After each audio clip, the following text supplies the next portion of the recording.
Le test de dépistage du cancer colorectal. Au Canada, le cancer colorectal est la deuxième cause de décès par cancer, tant chez les hommes que chez les femmes. Comme son nom l'indique, ce type de cancer se développe dans le côlon ou dans le rectum, soit dans la dernière partie du gros intestin. Il se forme habituellement sur des polypes. Les polypes sont de petites excroissances qui se développent sur les parois intérieures du gros intestin. La transformation d'un polype en cancer peut prendre plusieurs années. Par contre, ce ne sont pas tous les polypes qui se transforment en cancer. Les polypes, ainsi que les cancers du côlon, ont des vaisseaux sanguins qui peuvent saigner et laisser une petite quantité de sang sur les selles lorsqu'elles sont évacuées. Actuellement, la méthode la plus fiable pour détecter un cancer colorectal à un stade précoce, c'est la recherche de ce sang caché dans les selles. Le dépistage du cancer colorectal vise donc à détecter et à traiter le cancer avant même que les symptômes de la maladie apparaissent.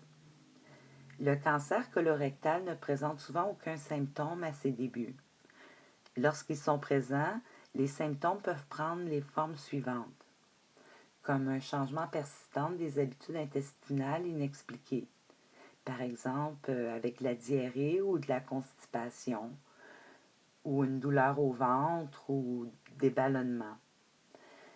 Avoir une sensation d'évacuation incomplète des selles ou du sang dans les selles, que ce soit de la selle noire ou avec du sang rouge vif. Ça peut être une perte de poids inexpliquée ou finalement une sensation de très grande fatigue.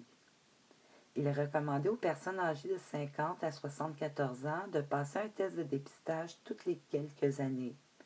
L'intervalle dépend du type de test et de l'histoire personnelle et familiale.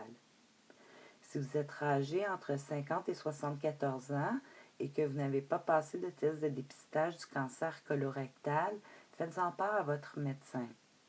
Par ailleurs, bien qu'il ne soit pas nécessairement dû à un cancer, il est tout de même recommandé de consulter votre médecin si vous présentez l'un ou plusieurs des symptômes que j'ai énumérés tantôt, afin que la cause de ceux-ci puisse être déterminée.